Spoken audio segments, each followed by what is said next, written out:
Сәлеметсіздер ме? Сіздермен аяулым. Біз трендтегі бомберді тоқуды ары қарай жалғастыратын боламыз. Бұл бөлімде біз алдыңғы планканы тоқып және замокты қалай тағу керегін көрсететін боламын. Егер де сіздерге ұнап жатса, міндетті түрде каналыма тіркеліп қоюды ұмытпаңыздар, ал біз ары қарай тоқуды жалғастырамыз. Тоқылып жатқан бомберімнің қазіргі жағдайы осындай болып тұр. Міне астыңғы резинкасын толығымен бітірдім.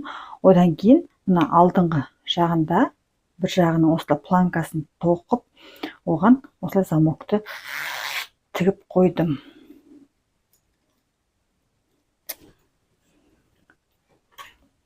Міне, бір жағыныкі дайын. Енді сіздерге мына екінші жағыныкін қалай жасау керегін көрсететін боламын. Міне, бізде ішкі жағы осындай.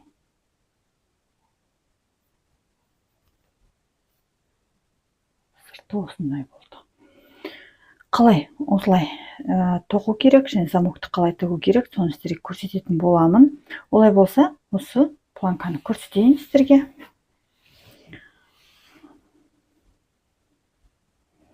Білесіздер, мына жерде бізде үшбұрыш мотив бар. Мына жерде сол үшбұрыш мотивтің ең мына жеріндегі ұшынан бастайтын боламыз.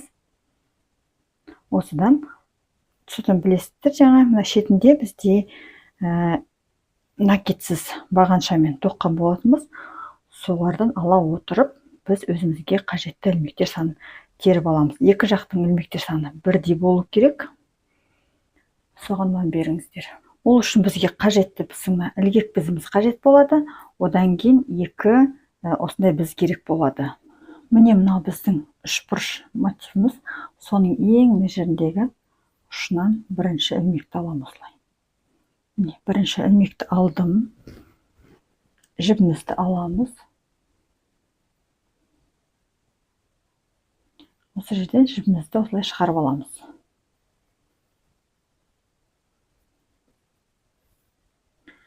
Бізде бір ілмек пайда болды. Енді екінші жағына біз мына бізімізді былай қойып қоямыз. Бізге екі жағына да ілмек теру қажет болады. Сол үшін екінші бізді осылай қолданатын боламыз. Бір ілмегімізді іліп алдық. Енді жанындағы мына накидсіз бағанша тоққан ілмегіміздің астынан былай өткіземіз де, ар жағына мына біздің лескасын қоямыз осылай. Одан кейін осы лесканы былай жіпті ар жағынан өткіземіз. Лескамыз жіптің астында тұр. Соның астынан өткіземіз де, мына лесканың астынан біз бір ілмек теріп аламыз осылай. Енді келесі ілмекті былай жаңағы жібіміз осы лесканың астында жатыр. Астынан үстіге қарай өткіземіз де, келесі накидсіз бағаншамыз тоқылған ілмектің астынан былай келесі ілмекті шығарып аламыз. Енді ар қарай осыны қайталаймыз. Ар жағына былай өткіземіз де, енді лескамыздың астынан осылай ілмекті шығарып аламыз. Келесін осы лесканың үстінен алдыға қарай өткізіп аламыз да, жаңағы жерден тағы да бір ілмекті осылай аламыз. Одан кейін тағы да ар қарай өткіземіз. Яғни лесканың астынан келесі ілмекті тереміз. Одан жібімізді лесканың үстінен өзімізге қарай өткізіп, мына жерден келесі ілмекті тереміз. Одан кейін ары қарай өткіземіз де, лесканың астынан өткізіп келіп, келесі ілмекті былай тереміз. Енді қайтадан былай үстінен өзімізге келесі ілмекті тереміз. Міне біз. Сонда бізге мына лескаға да ілмекті теріледі, және мына жағына да ілмекті теріледі. Мына жақтағы ілмекті мен бірден мына ілгек бізімізге толып кеткеннен кейін былай бізге өткізіп алатын боламын.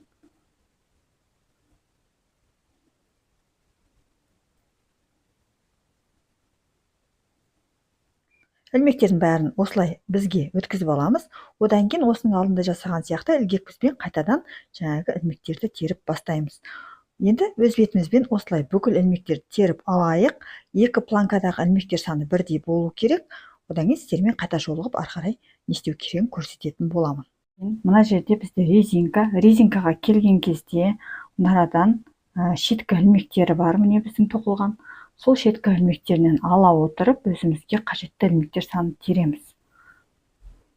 Мына жерден өте аз, өте көп тер қоймаңыздар. Аз болса былай қысылып қалуы мүмкін, көп болса жайылып кетуі мүмкін, сондықтан қалыпты орташа етіп теретін боласыздар.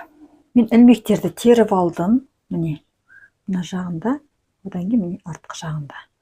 Мына жағында 93 ілмек, артқы жағында 92 ілмек болды. Міне менде екі біз осылай тұр. Аяқ жағына келіп тоқтадым. Мына жағында міне осылай екінші біз тұр. Енді қалай тоқимыз?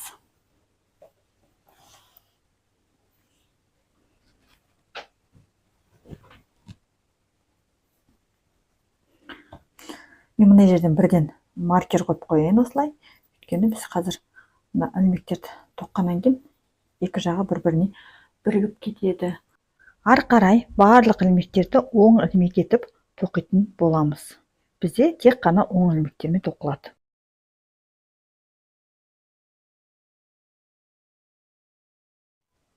Олай болса, қатарды соңына дейін өз бетімізбен тоқимыз. Одан кейін қатардың соңында сіздермен қайта жолығатын боламын. Міне мен қатардың соңына келіп қалдым. Соңғы екі ілмек.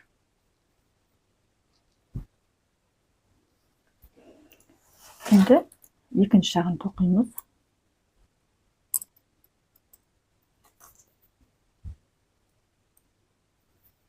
Яғни бізде ілмектерді біз айналдыра тоқимыз.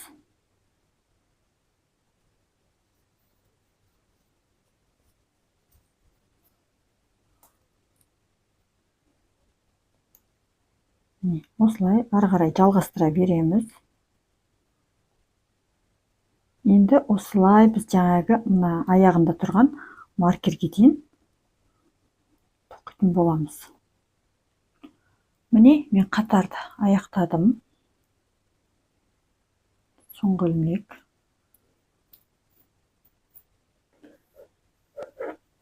Келіп тоқтадық мына жақтан. Енді осыны былай қарай айналдырып, былай басына қарай барамыз. Мұнараға жетеміз соңына. Одан кейін мына жаққа түсіп, осылай айналдыра, былай тоқи береміз. Сонда бізде мына жерінде қалташа пайда болады, аяғында және екі жақ басында. Мына жақ менде қатардың басы деп белгілеп отырамын. Одан кейін мен осы жолы ешқандай мақта жіп қосқан жоқпын. Құр осы кардиган тоққан жіппен бір өзімен ғана тоқып жатырмын мына планканы. Одан кейін мұнда менде 4,5 миллиметрлік сол бізбен тоқып жатырмын. Міне, енді ары қарай түсінікті деп ойлаймын. Маған 5 қатар керек. Енді 4 қатар тоқимын. Бұл сияқты. Содан кейін сіздермен қайта жолығатын боламыз. Осылай тоқып алдым. Міне 5 қатар. Міне мына жерінде осындай бізде қалташа сияқты пайда болады осылай. Екі жағында бірдей. Енді сіздерге қалай жабу керек, соны көрсететін боламын. Жапқанда былай жасайтын боламыз. Бірінші ілмекті осылай тоқымай аламыз. Одан кейінгі ілмектердің барлығы бізде оң ілмек болғаннан кейін оң ілмекті тоқимыз да алған ілмегімізді үстінен осылай өткіземіз. Ары қарай барлығын осылай жалғастыра береміз. Жапқаннан кейін бізде осындай бір ілмек қалды. Ол үшін ілгек бізімізді аламыз осылай. Одан кейін мына жерде бізде міне жауып бастағандағы ілмек тұр ғой. Ең бірінші. Сол ілмектің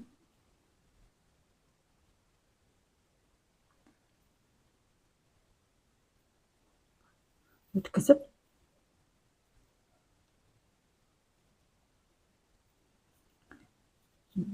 осылай жасаймыз. Бұл мына жердегі екеуінің қатарларын бірдей теңестіру үшін. Енді осы жіпті қиямыз да, оны ішкі жағына өткізіп, ішкі жағынан жасырамыз.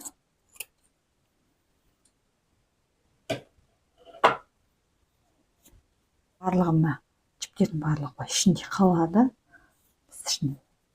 Енді осылай түзулеп аламыз барлық ілмектерді. Одан кейін біраз бумен үтіктеп алсақ та болады. Үтіктегенде бұған тегізбей, матамен жай ғана былай үстінен бүйтіп қана пармен ғана істеп аламыз. Замокты мен астыңғы жақтан үстіге қарай орналастыратын боламын осылай. Одан кейін мында замокта қарасаңыздар, замокта қарасаңыздар, мына жерде мынандай біткен жол тұр ғой. Сол жермен мен тігетін боламын. Ешқандай қосымша былай тігіп алып, ондай не болмаса сызып алып, ондай ештеңе істемеймін. Міне мына жерде менде көрініп тұр өзі. Осындай. Мына жағы басқа, мына жерде кішкене бөлек болып. Сол жерде сызық тұр, сол сызық бойынша инені кіргізіп отырып тігетін боламын. Міне мен осылай біраз жатқызып, булап, үтіктеп алдым. Бізде осындай қалташа пайда болып тұр, міне.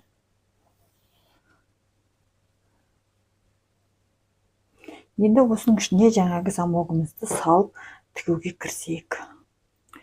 Тігу үшін мен осындай ине алдым, яғни тесігі үлкен осындай, бірақ та бас жағы өткір осындай инені алдым, міне. Себебі басы өткір емес алсақ, ол қазір тіккен кезде өтпейтін болды, сол себепті осындай ине алдым. Одан кейін мен жай кәдімгі жіппен тігіп көрдім. Бірнеше қабаттап, бірақ ол да келмеді, сондықтан осы тоқыма жіппен тігуді жөн көрдім. Олай болса, енді астыңғы жағынан бастаймыз дедік. Замокты үстіге қарай алып тастасақ болады. Мынау бізде ішкі жағы. Орналастырамыз.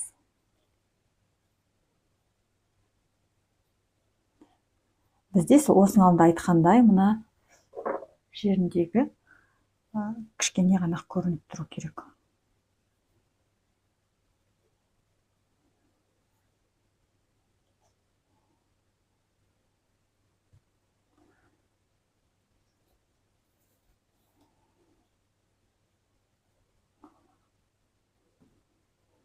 Осылай ақырындап салып аламыз. Түбіне қарай кіргізіп, одан кейін тігуге кірісеміз.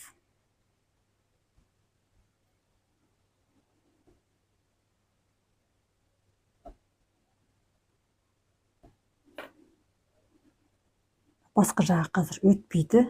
Қатты өткен замоктың басқа жағы білесіздер. Осылай көмектесу керек.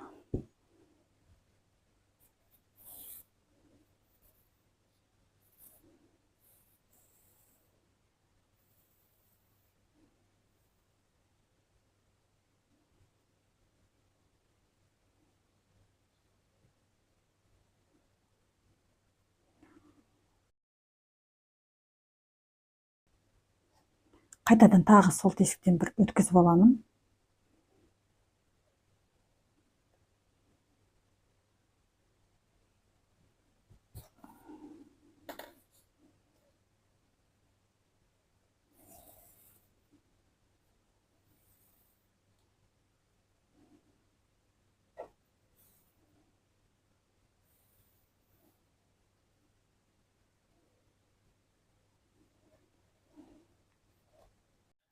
Біз енді осылай планканы тоққан кездегі ілмектерді жаптық қой, сол ілмектерден ала отырып, яғни жабылған ілмектердің екі жақ астынан ала отырып, осылай барлығын тігіп шығатын боламыз. Менің тігіп отырғанымды қарасаңыздар, міне жабылған ілмектің астынан, осылай ілмектің астына инені кіргіземін де, екінші жақта дәл сондай ілмектің астынан инені шығарамын. осылай біз тігуді жалғастыра береміз. Планка бізде алдында бірден көзге түсетін жер болғандықтан бізде ол жерде мұқият асықпай тігуіміз қажет. Әрине бұл үлкен көлемді жұмыс, соған қарамастан осылай тігіп алуымыз қажет. Одан кейін, егер де сіздерге замок қайта-қайта шығып ыңғайсыздық туғыздырып жатса, онда инемен шаншып қойсаңыздар да болады, не болмаса көктеп осы замокты планкаға тігіп алып, одан кейін барып осылай тіксеңіздер де болады. Енді өздеріңізге қалай ыңғайлы көресіздер, мен осылай бірден тіге беремін. Одан кейін ары қарай осылай тігуді жалғастыра береміз. Енді жоғарғы жағына келген кезде мен сіздермен қайта жолығатын боламын. Замокты қиып, қалай аяқтау керегін көрсететін боламын. Және қайта-қайта замокты екі планканы бір-біріне кигізіп тексеріп отырыңыздар. Bir жағы ұзын, бір жағы қысқа болып қалмауы қажет. Міне мен мына жерге тігіп келіп қалдым. Қайта-қайта осылай замокты жауып тексеріп отырмын. Өйткені екі жағы бірдей болып аяқталу керек. Соны қадағалау керек. Өйткені жаңа мен мына жерге келген кезде мына жағы менің өте былай қарай ұзын болып тұрды. Содан кейін тігуді кішкене біраз араларын жиілеттім. Содан кейін теңесті екеуі. Енді мына замокты мен қиып тастадым. Одан кейін мына замоктың тістерін жұлып тастаймыз. Мынандай тістер тез жұлынады. Міне былай алып, осындай ортасынан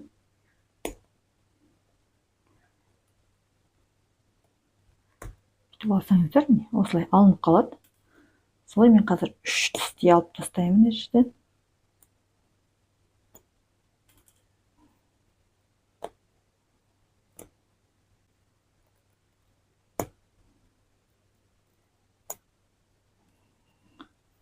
Міне, үшеуін осылай алып тастадым.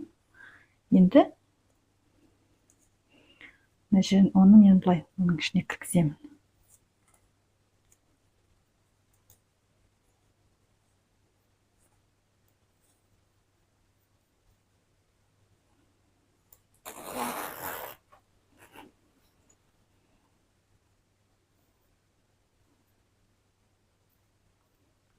Қажет болса тағы да біраз алып тастаймын.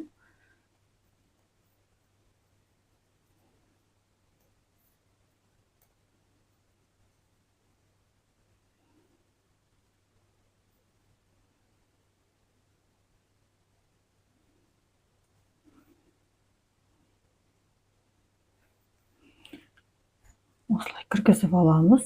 Тағы да замокты жауып көреміз. Қаншалықты біздің замогымыз бір-біріне тең болып тұр. Не? Осылай қойып, енді мен мынаны жақындатып, осы жерін тігіп алуым керек. Астыңғы жағы бізде дәл. Енді сол үстіңгі жағын осы жерін нақты дәлестіріп алсақ.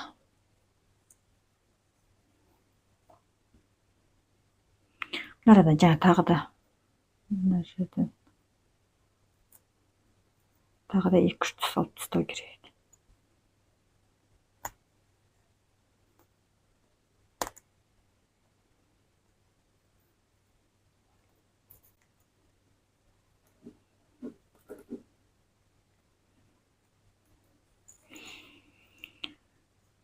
Міне мен алып тастадым. Біткенде бізде мынау дәл келеді сонда.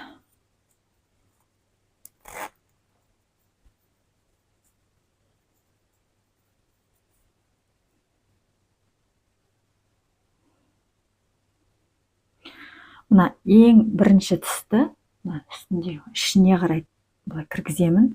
Өйткені бізде замогымыз жапқан кезде шығып кетпеуі керек. Сол себепті бір тісті ары қарай ішіне қарай қалдырамын. Енді осылай ұстап отырып, жаңағы инемізбен осы жерден тігіп аламыз.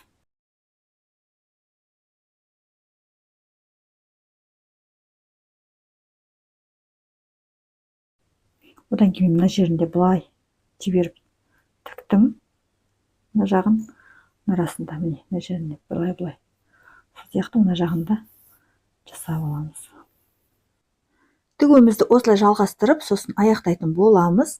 Аяқтап, жібін жасырып, бізде қиып тастауымыз қажет. соңында бізде осындай әдемі планка шығады. Асты үсті барлығы тең. Енді бізде ары қарай жағасын тоқу ғана қалды. Оны келесі бөлімде сіздермен жалғастыратын боламыз.